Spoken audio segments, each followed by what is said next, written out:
All right.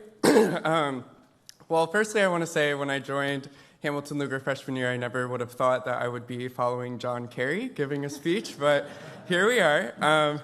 Good morning, everyone, and thank you for coming to the 8th Annual America's Role in the World Conference here at Hamilton Luger. My name is Russ Hensley. I'm a senior from Liberty, Indiana, studying international law, Chinese, and Spanish here at the Hamilton Luger School. Growing up in a rural Indiana farming community, the significance of the environment around me was established at a young age. I spent my childhood on my grandfather's farm, listening carefully as he explained how environmental factors such as consistent rainfall and soil fertility are essential to sustaining his livelihood. Now, as a senior here at Hamilton Luger, my degree in international law allows me to act on my grandfather's call to protect the environment. My degree includes the study of international climate governance through a global framework, highlighting the devastating universality of the climate crisis. The individuals impacted by the current climate crisis include people like my grandfather from around the globe, inspiring me to pursue a career in environmental law. In pursuit of this goal, I interned at a law firm specializing in environmental protection this summer in Taipei. I gained valuable experience through immersion in a Chinese-speaking work environment, which allowed me to conduct interviews with Chinese-speaking clients. Although I was solely working with Taiwanese clients, I found that many faced similar environmental problems to that of my grandfather. I heard heart-wrenching stories of how increased rainfall and a longer rainy season in Taiwan impacted agriculture production, devastating the livelihoods of local fishermen and farmers. This experience proved to me the universality of what I am currently learning here at Hamilton Luger, and highlighted the purpose of hosting discussions like this one I am introducing today. So without further ado, today we have here moderating, we have Alexa Blanton, who is not only the head of fundraising at Climate Clock, but also my boss. We have Charlie Bebas from Stop Ecocide International. We have Rebecca Nkunde Chonya, the Climate Change Ambassador of Undola YMCA. We have Cedric Gelu, the YMCA Climate Change Ambassador of World YMCA. And finally, we have Alicia O'Sullivan, the co-founder of World War Zero. Finally, I want to thank you all for attending, and I wish you all a great rest of your day listening to our panelists and expanding your worldview. Thank you.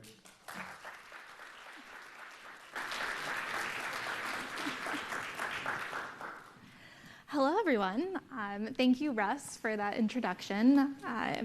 And thank you to the Hamilton Luger School for coordinating this conference this year. Thank you to the African Studies Program and the Center for Global Change for co-sponsoring our panel.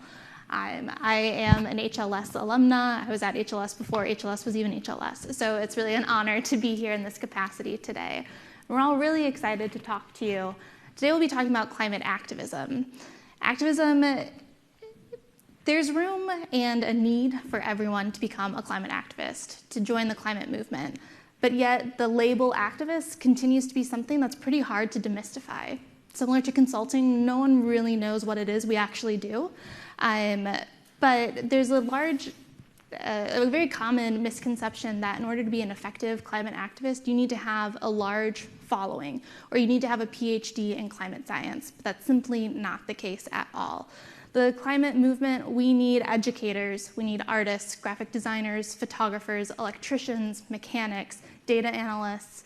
We need even consultants. We need everyone to join in. And I'm really excited to be on the stage today and joined virtually by a group that really embodies this. They are here to talk about how they bring their policy, legal, financial, and artistic backgrounds to their activism to create just the biggest impact they possibly can. They've been in the game for a very long time, and I'm really excited to dig into their perspective on the state of the climate movement and how they make impacts in their own corners. So without further ado, I would like to start off and have all of the panelists tell us a little bit more about yourselves, your story, how you became a climate activist, and how that's impacting your work today. And Rebecca, if you'd like to start us off, that'd be great. I think we're having a problem with Rebecca's audio.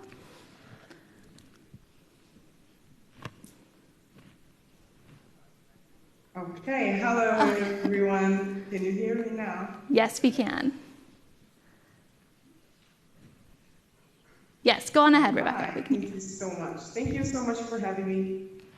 I wish I was there presently, physically, but I'm unable to, but still life goes on. Thank you for bringing invented Zoom. We're able to see each other even if we're not together. So my name is Rebecca Nkunde Konya. I'm mother of 3 kids, married.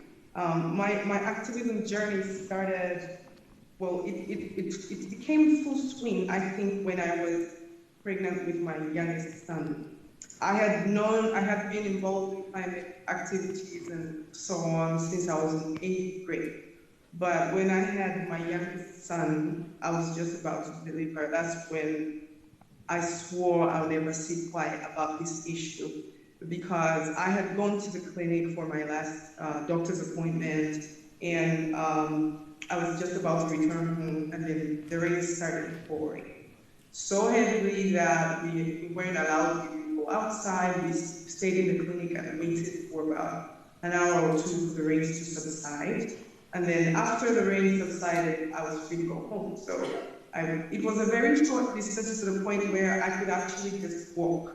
And I was walking, taking a very, looking around at what the rain left behind.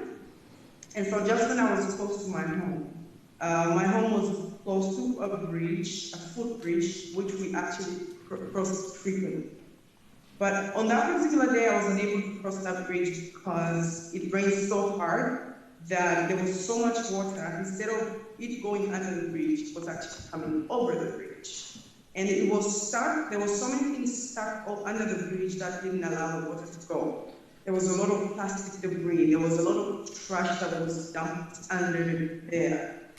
And I don't know how many have been pregnant before. I don't know how you feel when you're in your last stage. Obviously, you think the world is against you with impassable condition. So it was in an impassable condition to the point where I had to wait another hour and call a taxi to use another route, which I should have just got home within about 5 or 10 minutes. But I had to go and call a taxi and use a different longer route, which was very irritating. And then I got home so upset, telling my sister about my ordeal. And she asked me, but why was the bridge closed? Because normally it's that bridge. And I was like, there was plastic everywhere under the bridge. Water was, in fact, dirty water was collecting from all sorts of places over that bridge, and people were just watching like it's a crime scene. People were standing around the bridge, looking at the water, the dirty water, marveled at how annoying the situation was. And that day marked the beginning of how I told myself I was going to do something about this situation in every possible way that I could.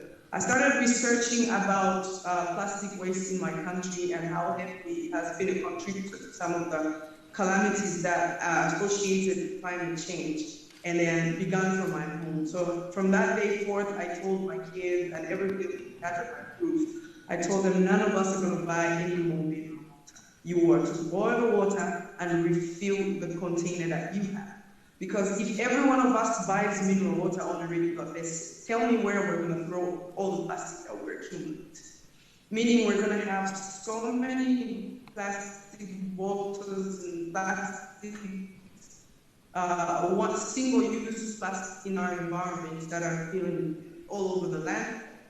And so that day, my husband agreed with me. He was like, yeah, really, that makes a lot of sense. But he was wondering why I was so upset. Then I narrated to him how the ordeal that my day was and how frustrating it was for me not to cross the bridge because plastics had blocked the bridge. Many things that happened that we consider to be normal, but are not supposed to be normal and acceptable. We're supposed to have a little bit of mindset change. And so in that community, I told myself I was going to be the voice that was going to bring about health and mindset change in order to help alleviate some of these bad habits that contributed to climate change. And from that point forth, I started researching and reading about what damages plastic has been doing to the environment and the statistics in my country. And she just basically went full throttle into researching climate change and so on and so forth. So I can say that that is where I remember my full participation or my full activism came in. And the one touching thing that I realized or discovered in my research was, if this thing isn't dealt with, we're not going to have a future. We're not going to have a tomorrow. We probably might not even have 10 years from today. And so I had these young kids who were, the oldest is about 8. I look at them and I'm like, so if we do not have a tomorrow, if we do not have 10 years to depend on, what's going to happen to my kids? Where are they going to live? And so that brought a lot of fear and pain to the point where when I look at them and I look at the climate situation globally, I look at the future of the children, and I'm brought to a point where tears are almost rolling down my cheeks, because I have children who are supposed to be leaders in the next few years, but where will they be leaders? What planet will they be presidents or ministers or the future John Kerry? Where are they going to do that from, you know? And so that gives me the push, that gives me the desire to work even harder and to talk about this thing even harder. Thank you so much, Rebecca. Becoming a parent is one of the main catalysts for why people join the climate movement, and it's beautiful to hear your remarks on that. Before we move on, Alicia, would you like to share your story as well? Sure. So I grew up in a very small town called Skibbereen in rural Ireland. I guess from a young age I had mass appreciation for... Oh, you can't hear me? You can't hear. Yeah, is anyone here able to help with this microphone? I think I see someone coming down with the microphone. You think the Irish person would be loud enough? Thank you.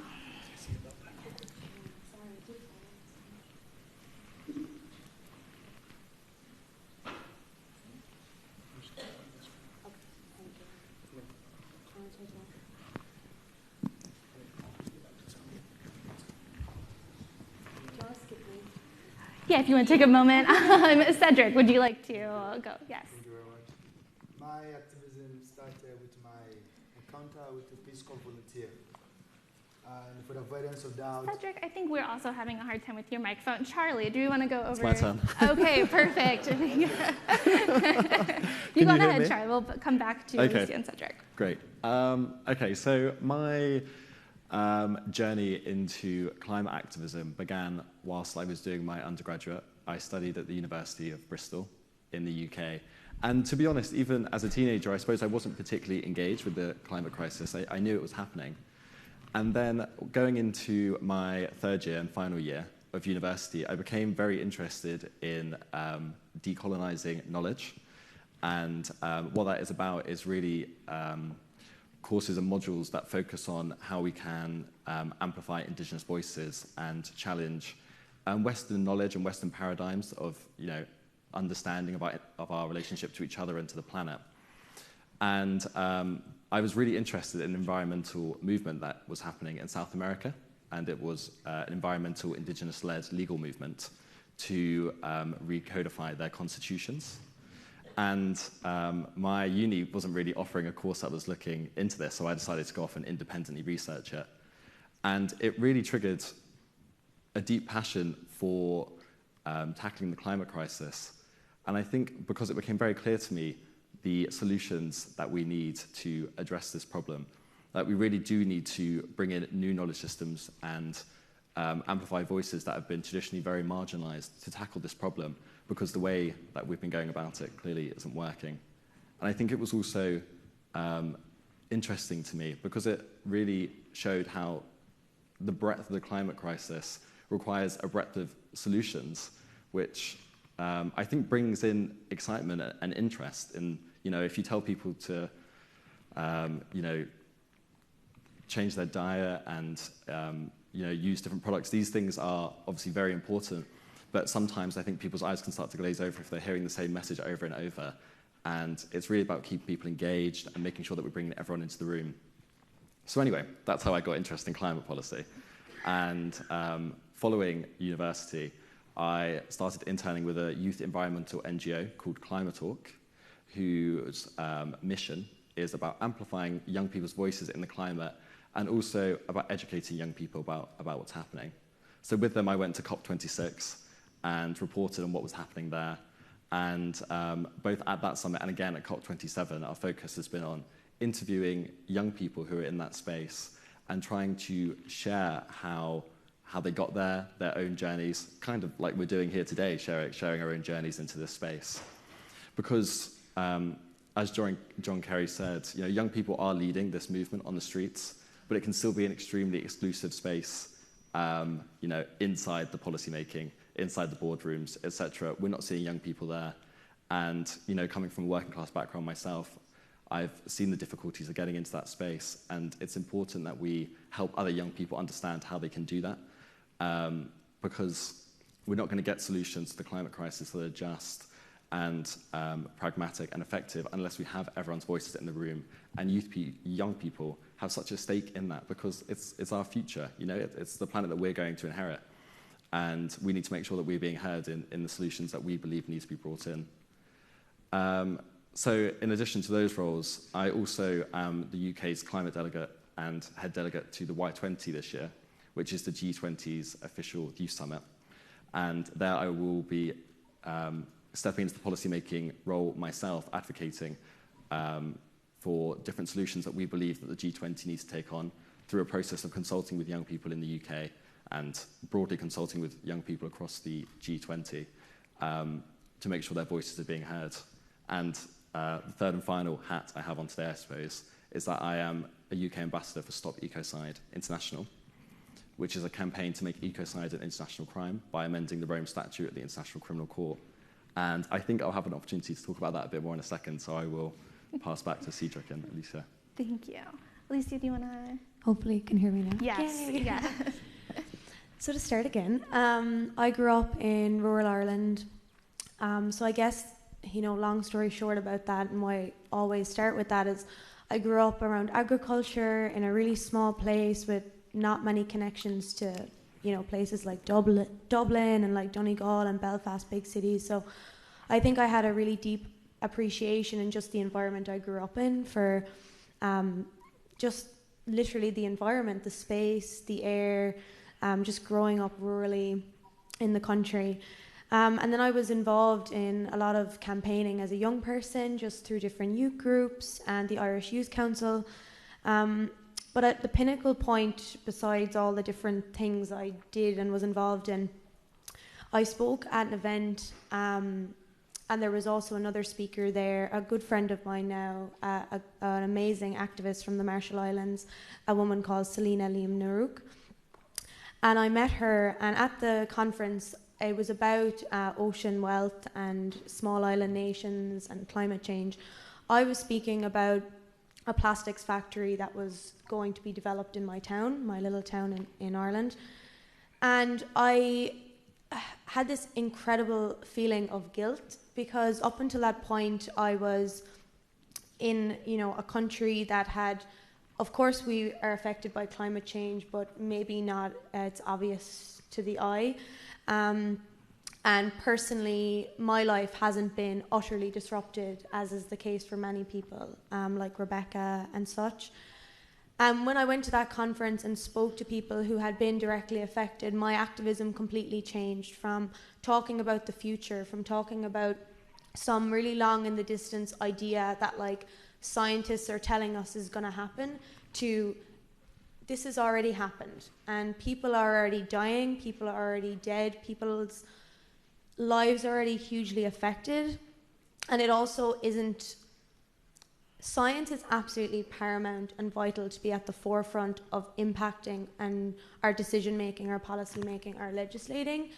But I think in connecting with people, the human stories of what we'll actually lose. So what are we actually losing through climate change?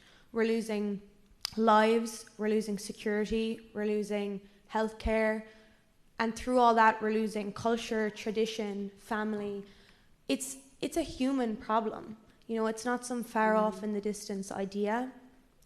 And by me talking about a plastics factory being built in my town, to people who are their lives were being utterly destroyed, and they were like losing their homes from climate change, I just thought it was a pinnacle moment for me to realize that, everything that was happening locally was the global effect. No matter how small, one tiny development in some small place in Ireland was, that's the whole point of this, is that, it might seem small in one place, but if it's happening everywhere and there's no regulation for any of it, and everyone's getting away with saying this finger pointing, blaming, which I think Secretary Kerry speaks very well about, that we shouldn't be pitting against each other anymore in any sense, whether it's politically or in a certain sector. We have habits as the human race to blame other people.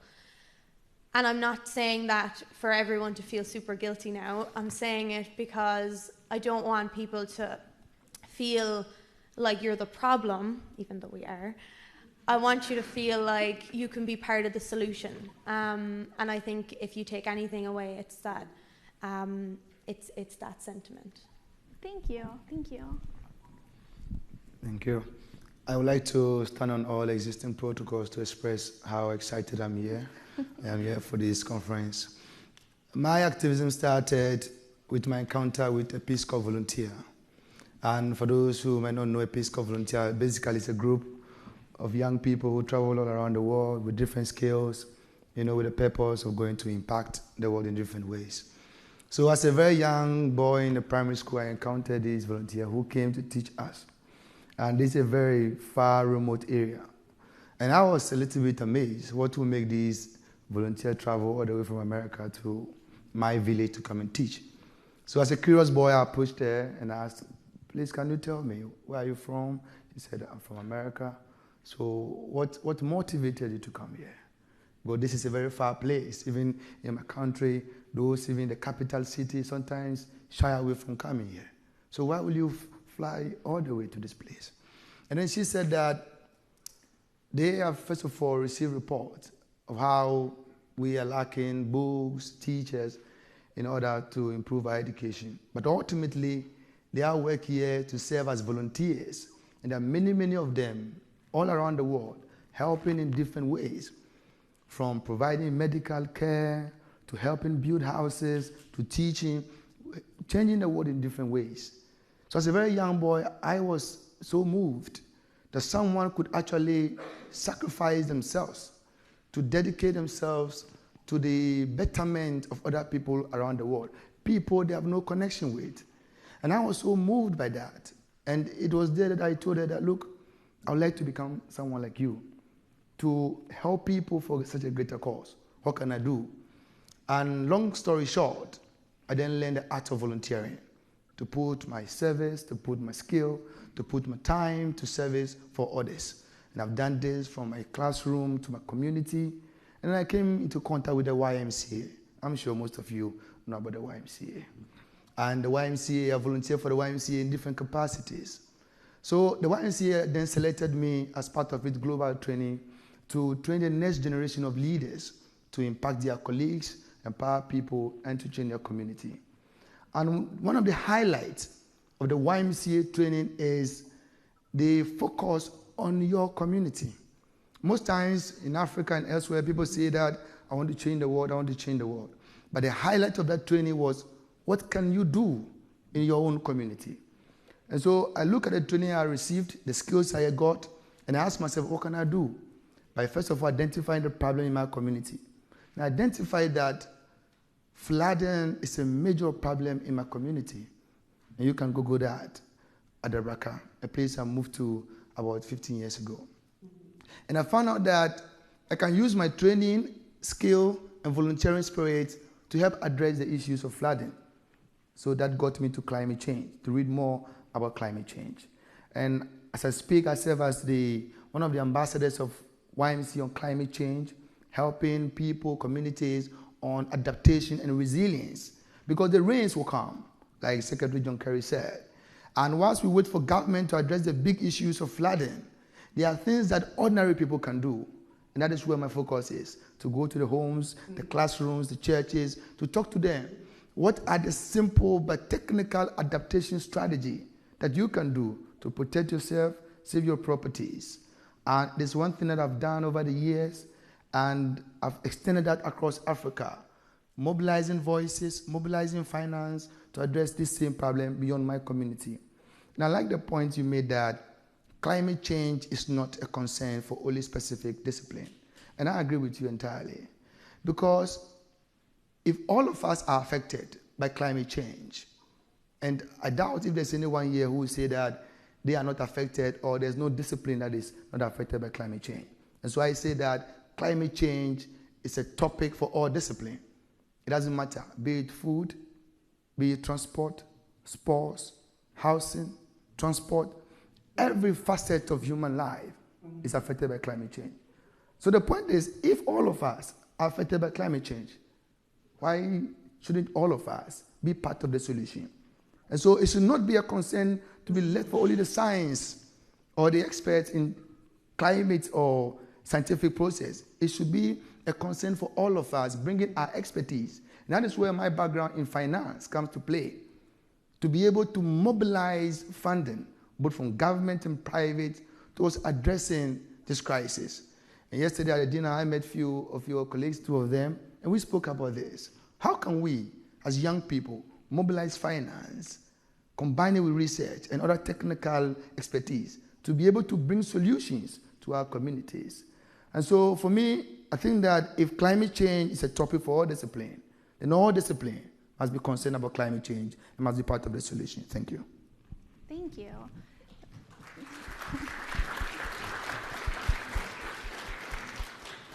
You just touched on it, and so did Climate Envoy Kerry, but mobilizing funding is a massive issue. And as a fundraiser at a climate nonprofit, that is essentially what I do all day and night.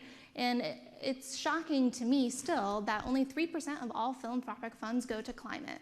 And then an even smaller single-digit % of that goes to climate movements, supporting activists doing their work. So we think that there's all this money moving around, but in fact, it is such a small portion, and that funding still doesn't go to paying the salaries of the people. I'm sure many people here, especially the academics, have to work on grants quite often. Not the most fun thing in the world, but the labor cost that goes into it, funders don't want to provide that. So then you do have people who do join the climate movement, but then they can't make a living wage dedicating their time to that. So it does speak to a larger systemic issue.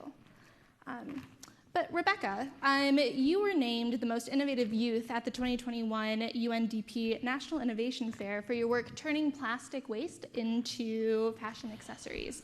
So I'd really love, and you're also an arts and design teacher, so I'd really love to hear your thoughts on what role art plays in activism, and what are we missing when we focus on climate solutions and activism that does not include arts or creativity.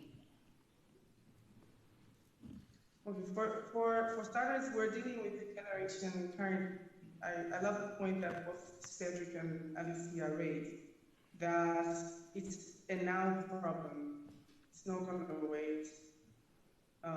We're dealing with a generation of young people nowadays that are moved mostly by visual means, things that they see and things that they hear. So I believe if we have to communicate a message, we really have to focus on things that draw their attention real quickly. So there's this generation that is fading, that is going, that really doesn't pay that much attention to music, that doesn't pay that much attention to movies, doesn't pay attention to, social media and things that are currently going on the ground. But the people that are going to be mostly hit or affected by climate change are the ones that are so invested into arts and invested into music, invested into every form of art. So I believe if we have to communicate a message and help mobilize people who are going to join in the fight, we have to use art. We can't leave art out in any way, shape, or form. So we are going to attract more of creative thinkers who are going to try and interpret this our climate topic in a way that people that are not interested in the news can understand it better. So people of my generation, and mostly the average people that are sitting in the crowd, most of us would sit and listen to the news. But we are, and I'm saying this because I'm mostly found with young people, being a teacher, and I'm a volunteer and a facilitator. I'm mostly found with young people who have no interest. Ask how many of them sat like at this 8 o'clock or 6 o'clock news listening into what's going on around the world. None of them pay attention to that. But if I played a song that is latest, both on the African genre or the Western genre, they're gonna sing it to word for word. If I ask them who's the most happening person on social media, they're gonna tell me, even the people that I know I hear over. So I just feel like if we incorporated arts of all forms into this activism, we're gonna grow a larger group of people, especially young people, to be more interested in participating and being part of the solution. Like Alicia said, we're not trying to ping a point and say who caused this. It's an intergenerational matter that requires everyone to put their heads together. I wrote a song in 2021, which was talking about how people must come together in order to save humanity. It talks about, it's a metaphor really. It's metaphorically saying we have cut down all the trees that held and pulled things down. I don't necessarily say we're cutting down trees. Yes, in my part of the world, trees are being cut down for charcoal, but we are losing principles also that held things together. We're losing culture and tradition that held things together, like Alicia said. A lot of the principles that are supposed to, make humans are slowly fading away because of a lot of factors that are also caused by climate change. So if we're gonna reintroduce some of the things the principles and the techniques that we require to combat this thing, we can't leave arts out. And I mean arts in form of visual art, theater arts, music. We need all forms of art to attract a larger crowd of young people and cause them or help them to be interested in this fight. Because we understand what's going on the ground. But there are people who think climate change is a hoax. I have young people that once told me, Miss Rebecca, I think this issue is a rich people, white people thing. And I was super shocked because it's not really what they think it is.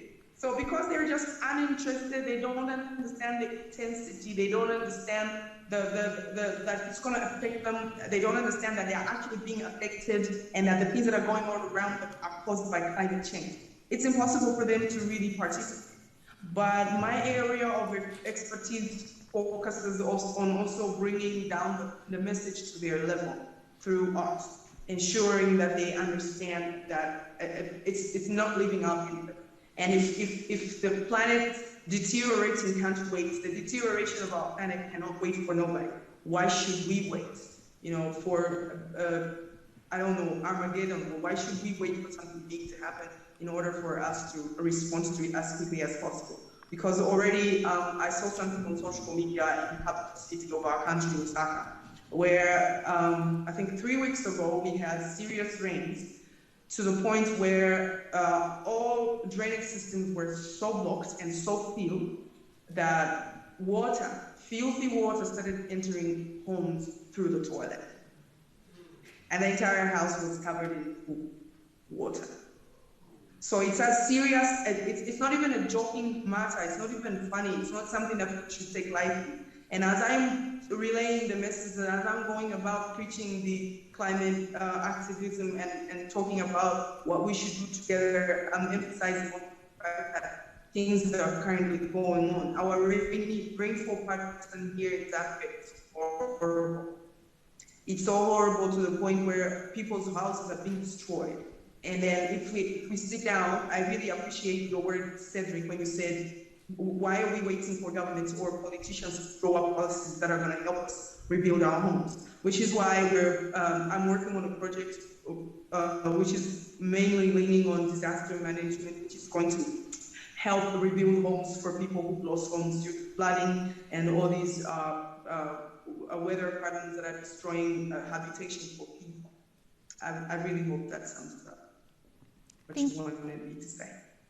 Yes, thank you so much. Thank you.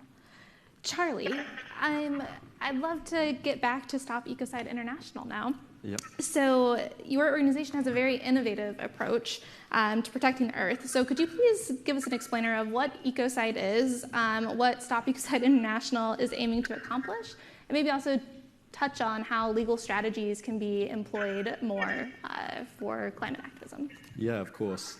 So ecocide isn't a term that Stop Ecocide created. It's been bounced around for a few decades now. But what we did do is a couple of years ago, we convened an expert panel. So we had 12 experts in international law, environmental law, climate law, criminal law, come together and create a legal and workable definition of ecocide, which I will now read out because it'd be embarrassing to get it wrong. So ecocide is the unlawful or wanton acts committed with knowledge that there is a substantial likelihood of severe and either widespread or long-term damage to the environment being caused by those acts. And to understand why we went about getting this formal definition, it's necessary to move on to your second question, which is what Stop Ecocide do? So we are a campaign to amend the Rome Statute of the International Criminal Court to add the crime of ecocide, which is why we have this very legal definition that already uses the terminology and phrasing that you'd find in the Rome Statute. And what this campaign stems from, it's because it hasn't been going for very long, only a few years, but we recognized that there was a problem that in response to the climate crisis, often people are told that their response needs to be centered on individual acts, changing their personal diet, travel, the clothes they wear, the goods they buy. And those things are incredibly important. I mean, we've heard here today from Rebecca, for example, how important individual action is. And we're definitely not seeking to undermine that at all. But the climate crisis requires action at all levels. So we're seeking to bring about change at the highest levels of government, at international law. That's what we're seeking to change. And the reason that we're doing this is that we are seeking to bring about a change in consciousness. Because, look, we understand that making something an international crime doesn't mean that it's going to go away. If you look at the four that are already codified in that Rome Statute, you have genocide, war crimes, crimes against humanity, and the crime of aggression. And I think from reading the news and seeing the media, we know that's still going on, particularly with Russia and Ukraine. But when we say we're trying to bring about a change of consciousness, we're talking about trying to change the way that people understand our relationship to the planet. If you look at those four crimes that are already codified on the Rome Statute, they're all crimes that center around harms to humans. I mean, they're obviously all incredibly serious, incredibly important, and crimes that need to be addressed. But we think that by adding a crime that centers on harm to the environment in and of itself, it will bring about a change in people's understanding of what harms are deemed important. Criminal law is all about setting out those acts and behaviors that we believe to be morally abhorrent. And this would be about the international community coming together and saying that ecocide is abhorrent anywhere and at any time. And the change that will bring about, we think, will be immeasurable. I mean, it's partly about making sure that those campaigning for the environment around the world know that they have the backing of the international community, which isn't the case at the moment. It's about supporting indigenous communities that are primarily the ones suffering ecocide. Indigenous people make up about 5% of the global population, but safeguard about 80% of our biodiversity. And funnily enough, it's something also that businesses are calling for, because they want to understand the higher safeguard or boundary of behavior so that they can stabilize their risks and investment. And I know that when we're talking about protecting the environment, no one wants to hear about how it's good for business, because business is primarily the one that got us here in many ways. But we do need everyone on side if we're going to bring about these big changes. So it's reassuring to know that businesses are calling for this too.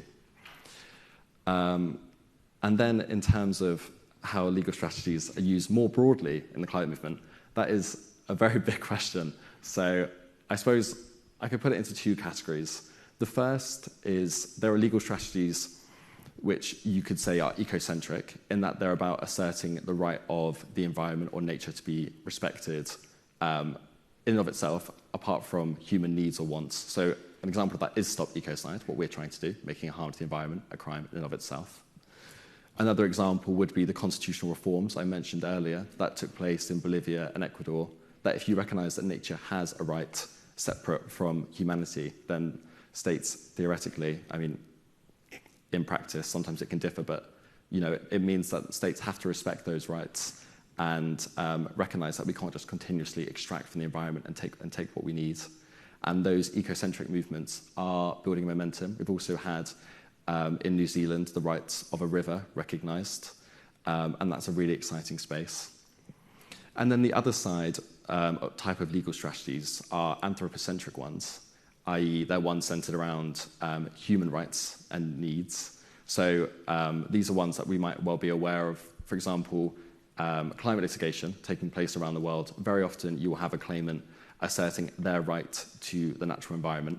And it's anthropocentric because it's a human being saying, I have the right to have a clean environment around me.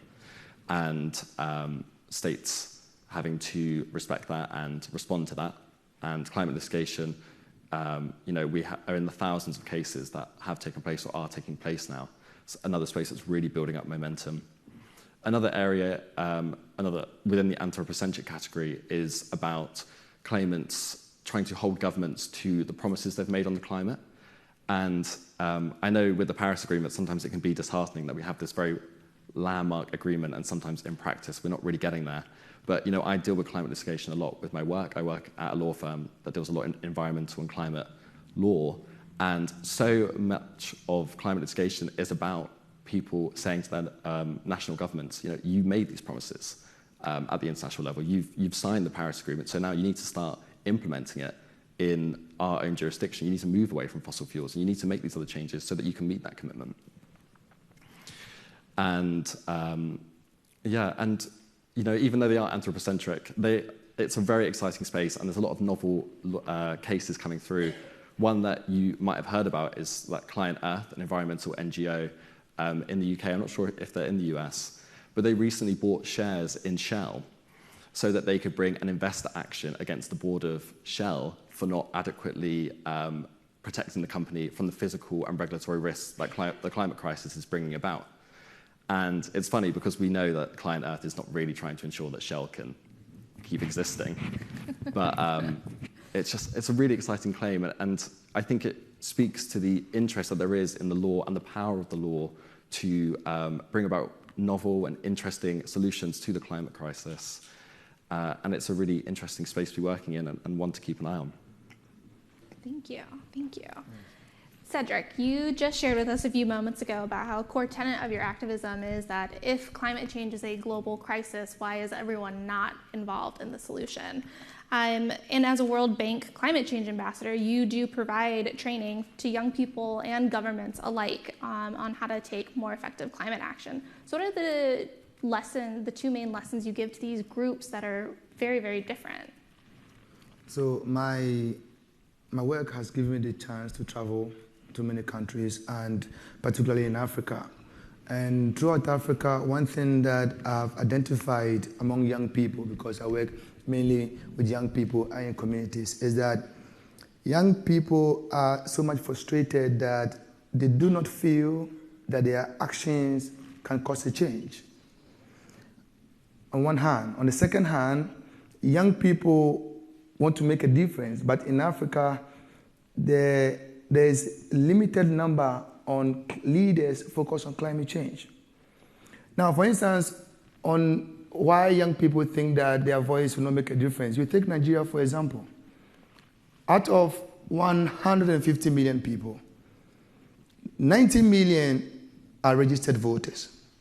And out of 90 million voters, you have only 24 million going to vote in election. 150, 90, 24. Those are the numbers. Why? Because consistently, people do not feel that their vote can make a difference. So they are not even encouraged to go and even register in the first place. And even if they do go register, they are not even encouraged to even go and vote. So across Africa, I get that feeling, that frustration of young people feeling that they will not be able to make a difference. So the lesson I put across is that you can make a difference. You can make a difference and appoint the space where they can make a difference. And I do not cite much of an example that is far away from them, but an example that they can connect with. The one talking to you, Cedric. And sometimes I walk them through my own life and journey. And they get to know that, look, this is Cedric before you. This is not any special person. He is not someone from a rich home or a minister's son or government official. This is just someone from the neighborhood who has been able to concern himself with these same issues and today is making this difference. Mobilizing voices, mobilizing finances, unlocking ideas to cause a change. So you can make a difference. So for the young people, this is the kind of lesson that I impart to them. And also to let them know that, look, the climate change space is in need of leaders. There are leaders in government, there are leaders in democracy, there are leaders in human rights. Most young people in Africa, when they're talking to you, they'll tell you, I'm a lawyer, I'm a doctor, I'm doing ABC. But only few young people are concerned or are leaders in climate change on environment issue. So I try to raise that consciousness also, that look, this is an area that you can make a difference, that you can also impact your community and keep moving. And when it comes to leadership, government, I share with what Charlie said, that it is important to keep government accountable.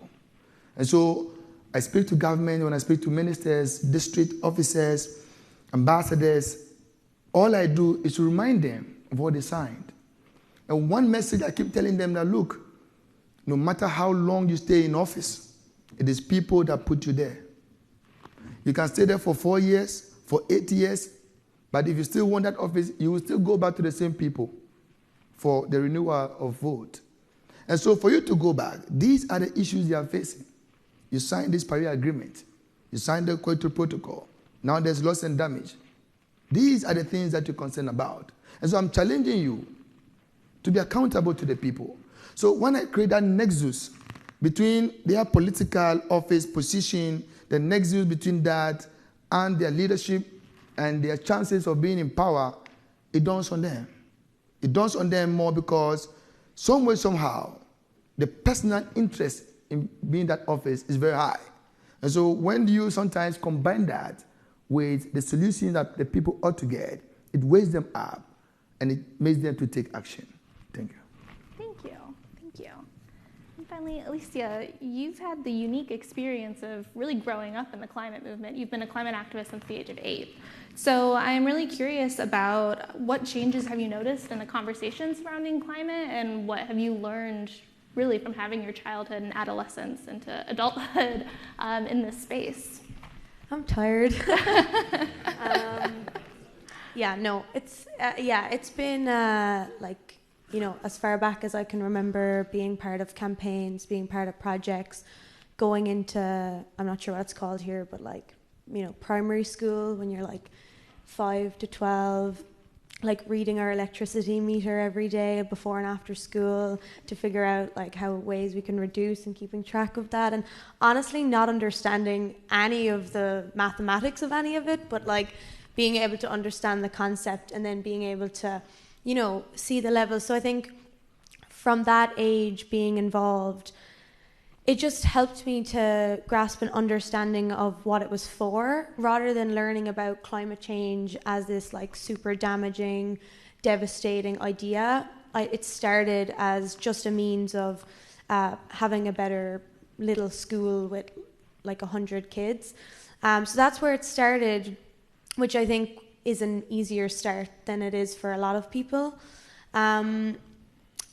I wanted to go back and point out that we actually stopped the plastics factory, as I feel like that's an important point, and I'm sure Charlie will appreciate. And I think it touches on Cedric and Charlie's point of, no one's too small to make a difference. It's such a cliche, but my community set out, just normal civilians living in a very small area decided to take this on, that it wasn't right for our community. It wasn't what we wanted to have in our community, and it wasn't something that people wanted to see. I didn't want to bring my kids to that town and to have that there. So we fought it. And I think the important part of that is not just the fact that, okay, no one's too small to make a difference, but also the intergenerational concept of supporting young people in the movement. And that doesn't necessarily mean you have to stop a plastics factory, be part of a court case, go out and strike with us. It means you can have also indirect ways of supporting young people. So I'm sure there's lots of people in this room who are professors, who work in offices and organizations. You can support young people by helping them, giving them opportunities, giving them assistance, giving them guidance on where to go, connecting them with people. Helping the movement doesn't necessarily mean you have to be on the streets with us per se.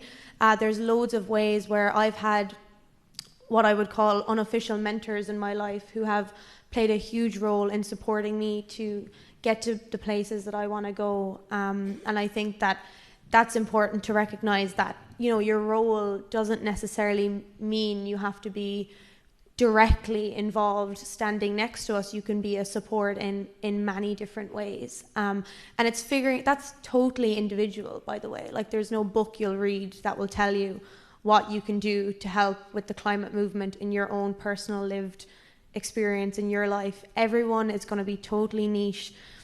And I think figuring that out, even just seeing what you can do to support one young person in your life, and even if it's just some guidance or support or connecting them to someone that could have a really big impact. And for me, one of those has been Secretary Kerry, and I just want to point that out, that he's been an amazing support to me. And we were lucky with the YMCA delegation to meet him at COP26. And to have that connection, for me and Cedric to be able to meet again, to be able to connect here, that's just one example of someone, that intergenerational impact, and the power that one individual has to connect people, to flourish the movement, to be part of it. And he's not physically here, he's doing his own amazing work, but I think we all have a role to play, and it's all totally going to be very different to. Even ours are completely different, and we're all in the youth climate movement. So. Thank you. Well, that's enough for me for right now. So I would really like to invite any students who have a question. If we get a preference for students asking questions, and in a few moments we can open up to the larger community here. Yes, right there. Oh.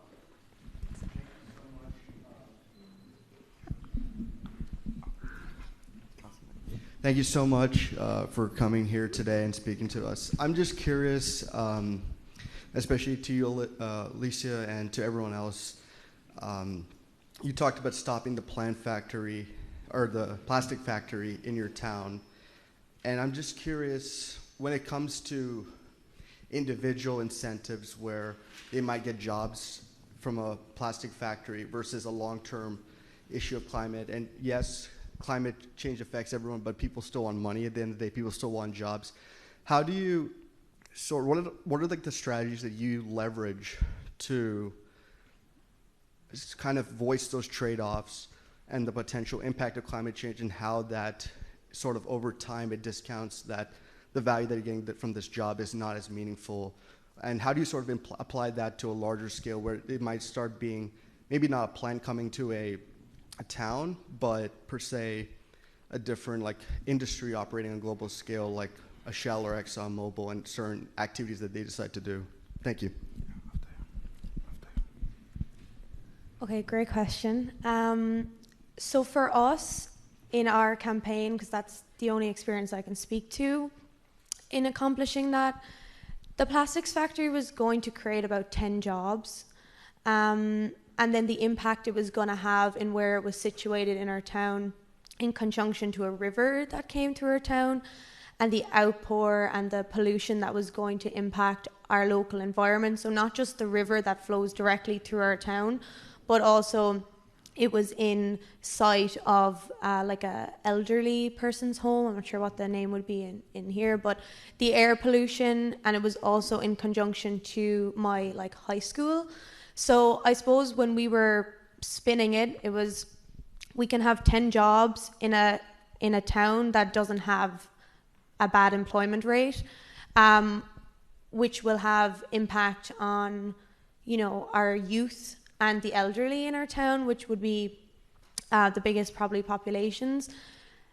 Or we can have a factory that has 10 new jobs. So for us, it was about definitely having scientists on board to be able to communicate the impacts of those things. So the river, which is the river in my town, it's called the Island River, is a very historical, goes back years to the famine in Ireland and everything, and rowing. I'm not sure if anyone's familiar with Olympic Irish rowing team at the Olympics, and so it was a very historical, personal piece to the story, which obviously the pollution impacts of, you know, people's health and well-being and everything was super important. So you have to make it personal. People don't care about stuff that doesn't impact them necessarily, and that's the truth of a lot of these sort of social issues.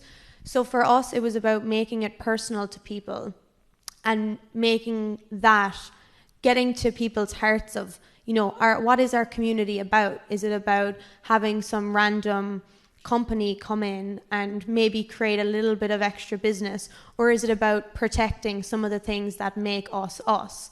And to be honest, it was pretty much like undoubted support in my community. There's very few people for the 10 jobs.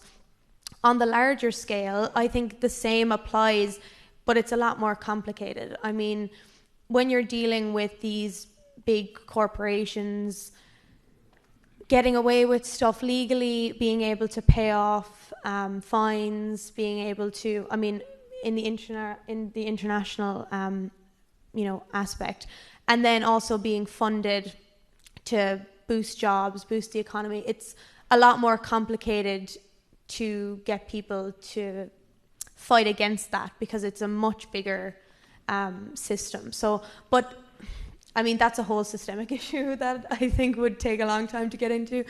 But overall, I think making people care about the movement is making it personal to them. And for us, that was about our community. And I think it's continuously coming back to that, about what do people care about protecting. And for a lot of people, especially after COVID, that's their health. Thank you. Yeah, I would like to touch briefly on that. So your question fits into what is known as just transition. And that also intends feed into the SDG Goal 13, Sustainable Development. That how do we provide today's needs whilst not compromising on the ability of future generations to provide their own needs.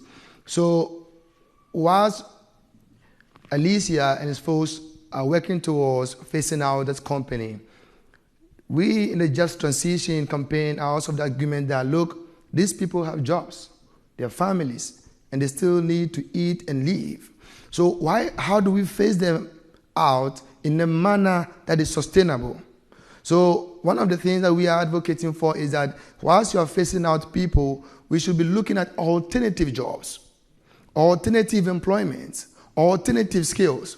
Because look, people have gone to school and have studied petroleum and technical issues about coal and this exploration for 20 years.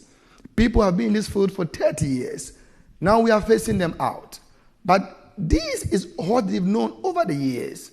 This is their jobs. This is what makes them to feed their family and makes them to move. So whilst we are moving them out of that space, we should also be focused on moving them in a sustainable process by making sure that for young people, we provide them the resources, the training, the capacity building, and alternative jobs. Because we should not just phase out the process and leave people to wonder. And I'm happy that is why we have the numbers that we're looking at 2030, 2050.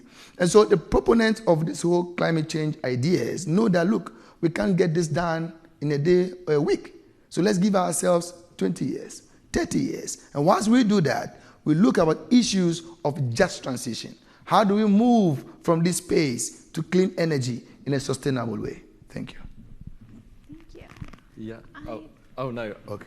If you want to add, go for it. I think my mic's gone off, so I might use this. Okay. Yeah, the only thing that I would add to that, because that's both very good comprehensive answers, is that so much of the climate crisis requires a real narrative change, in that I think a lot of people feel quite defensive in that there's going to be a lot of change coming, and there is a lot of economic insecurity in our countries, and they worry about losing jobs, losing their livelihoods. But there is so much opportunity that can come about from the climate crisis. There'll be whole sectors that will be growing in terms of renewable energy, for example, and all the supply chains that will come from that you might lose 10 jobs by a factory not being built, but you might gain 100 from a whole new sector being built in your town.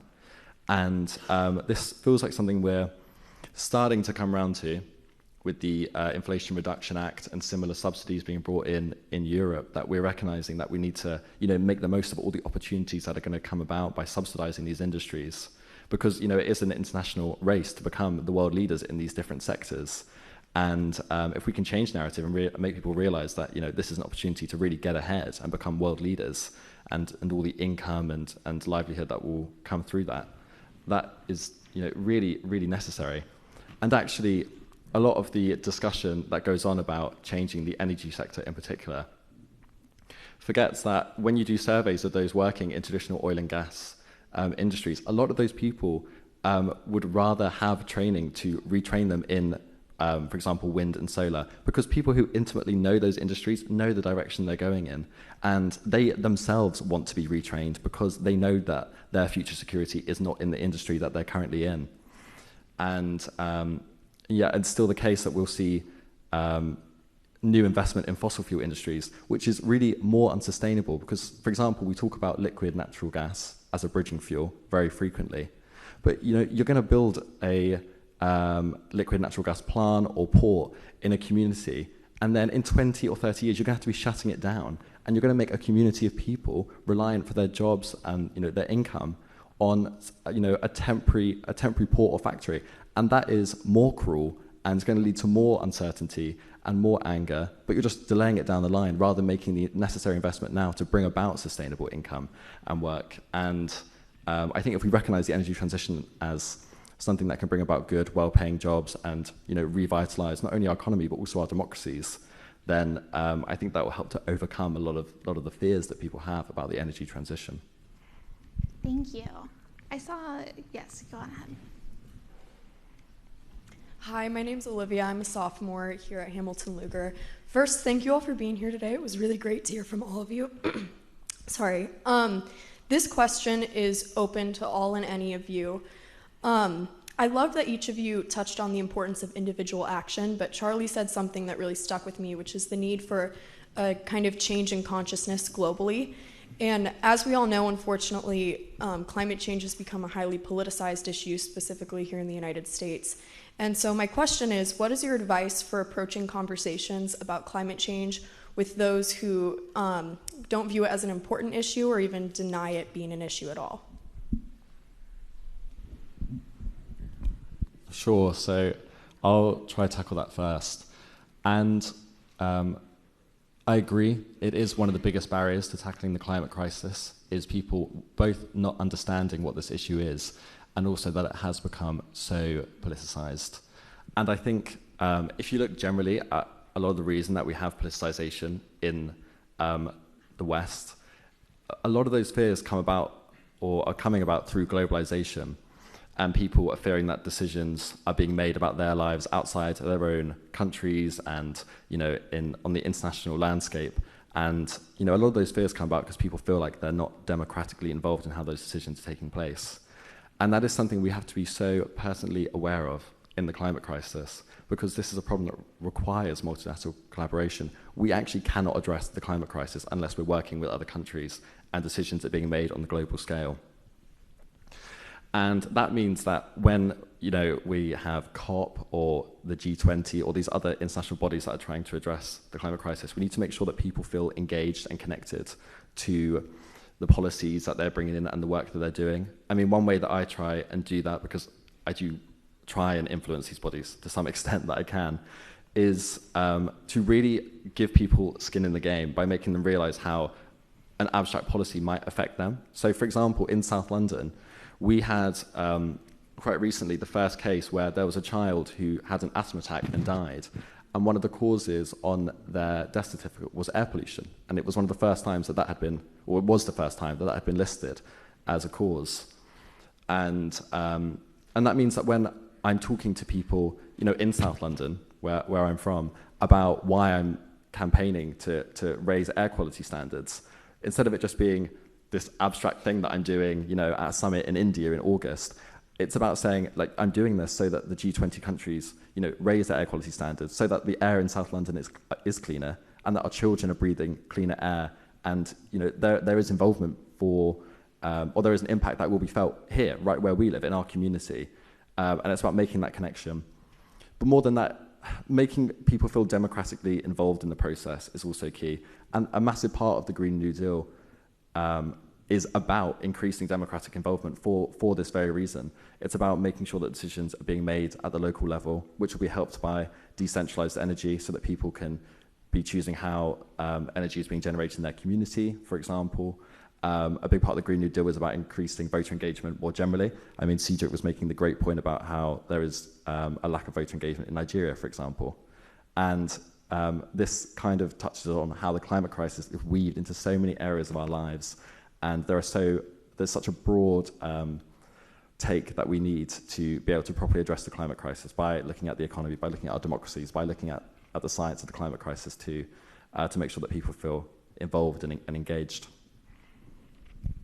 Okay.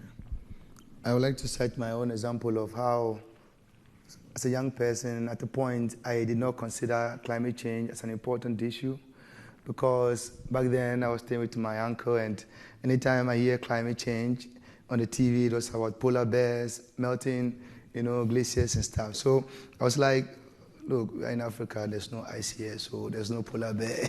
So climate change, let's leave this matter for people in Europe and America to solve. If they need our help, maybe we can go and volunteer.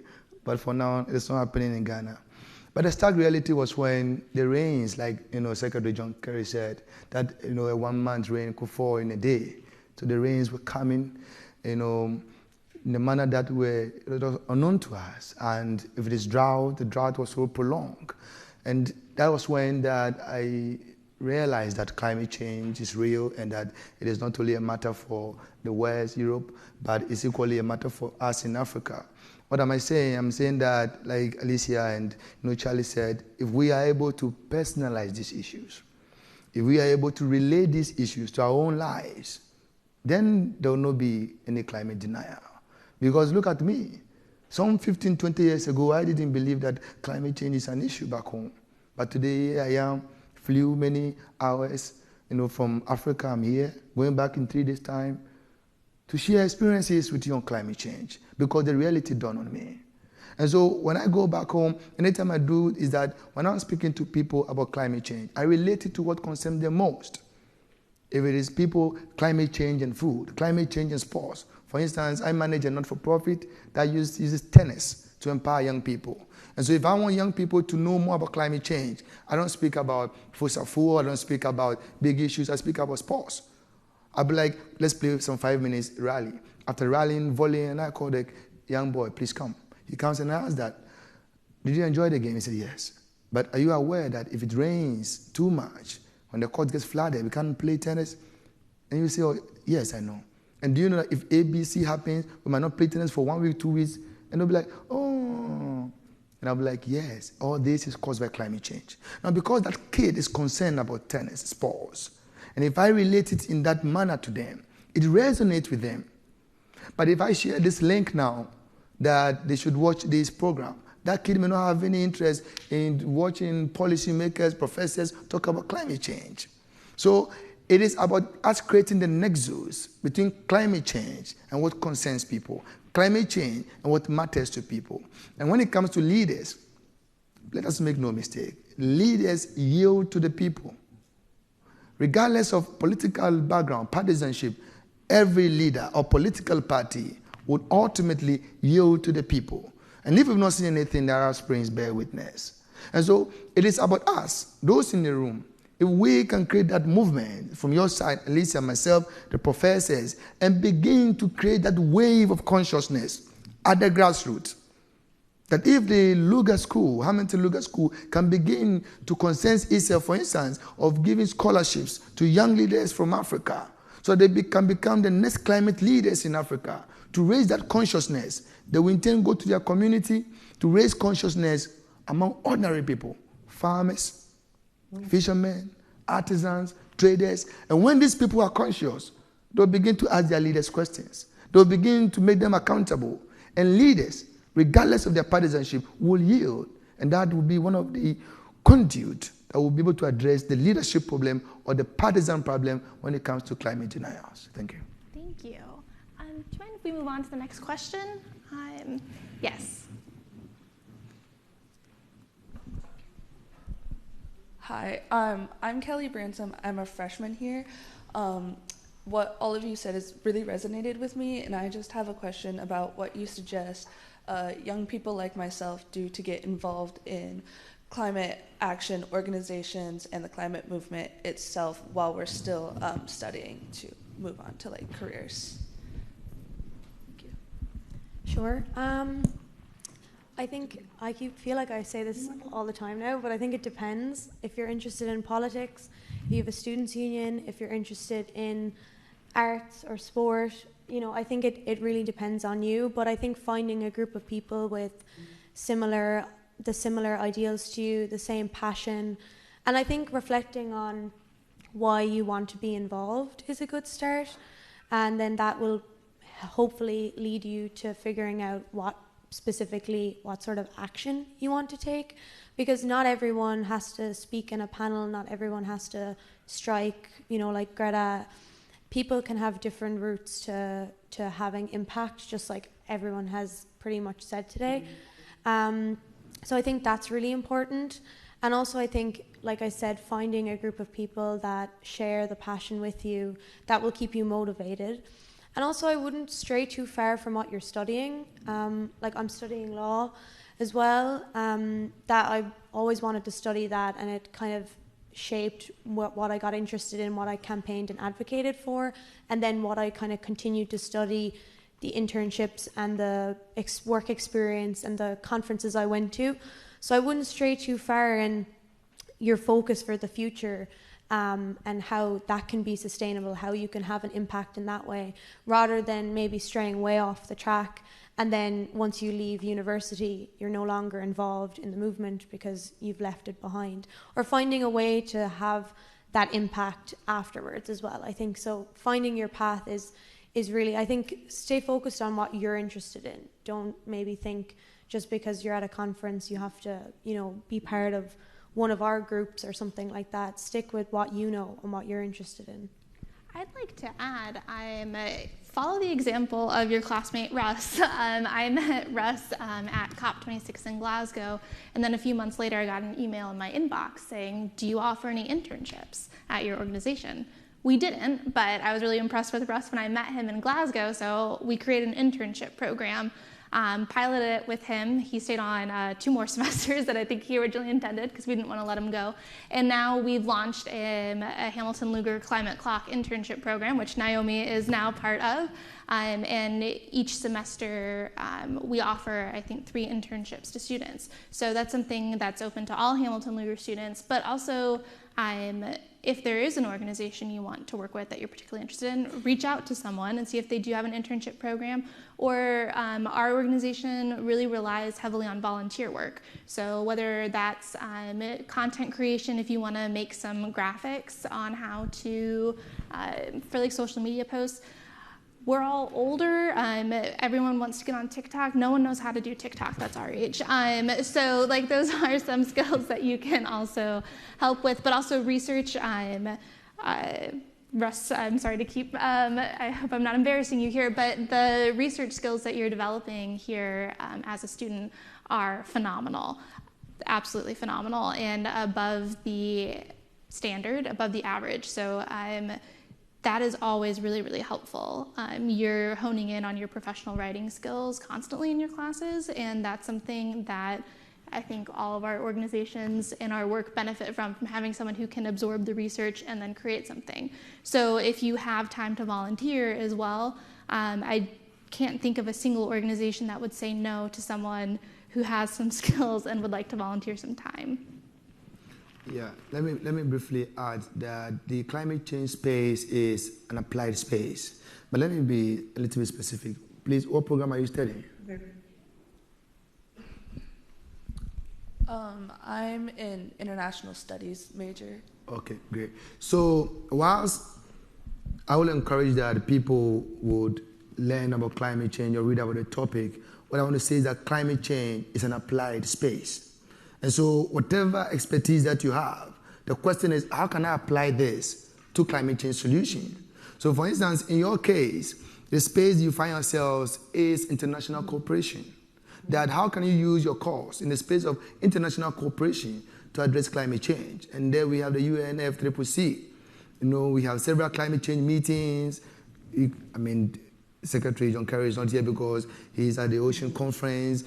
So there are bilateral and multinational corporations and meetings and conferences looking for potential young leaders like you to help shape the discourse. And you might not start on that big stage by going to meet John Kerry, but then you can start as, reading these documents, the outcomes of these documents of COP26, COP27, and relating these documents to the grassroots, and using that outcome of such meetings to seek accountability from your leaders, telling them that, look, this is what you agreed in COP26 or this program, how are you taking action? Asking your professors, what is the carbon footprint of this university? Why? Because you are in that space of following international discourse. So I would highly likely to encourage you to concern yourself with the international space, cooperation, so that you can apply your studies very meaningfully. Thank you. Thank you. I think we have time for one more question. Did Rebecca have something to add? I believe everything has been very well said, from using your passion to relate it to climate change, to also focusing on what area of study you're doing.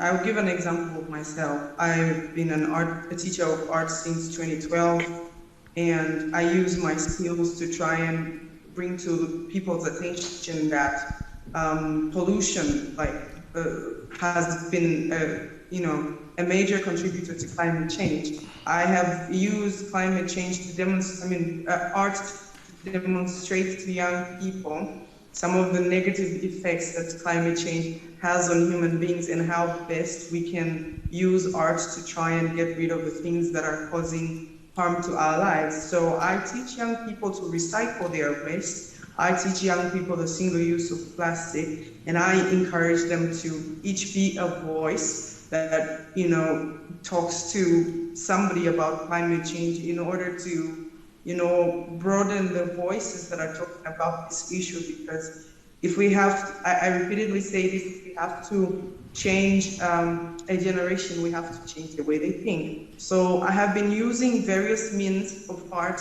to try and help young people change the way they think about this issue, and the way they approach it really matters. So if it is a talent, if it is a gift, if it is, a hobby that you have, it may not necessarily sometimes relate to the things you're studying. It may not relate to the things that are going on around your community, or you may not find anybody who has the same passions as you. But if it's a hobby, for me, it was just a hobby. I liked to create things. I like to make things out of things that people want to throw away. And then I realized that I can actually marry that in my climate change activism. So figure out what it is that you love to do. What is it a hobby? What do you do in your spare time? Maybe that's where you can start from and develop it to a point where it can be used as a tool to talk about climate change. Just like Cedric said, make it very relatable to people such that they wouldn't understand exactly what you're talking about and what message you would want to pass along. And also acts of service, like serving, volunteering, like you just said, in your own community, in your own school. Serve, be a people person who's able to give away or give out services even when you're not gaining anything.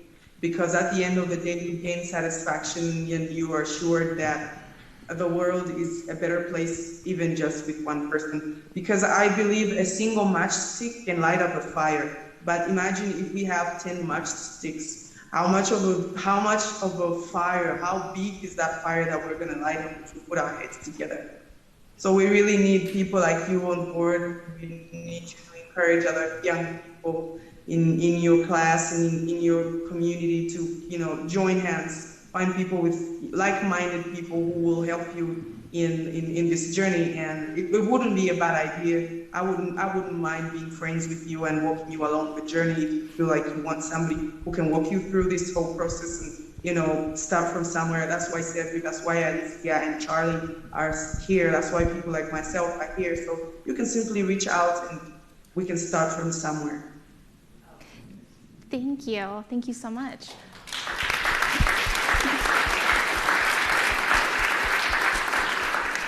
Yes, thank you all for your time today. And if you have any additional questions, please feel free to find anyone both online or throughout the rest of the conference. Thank you.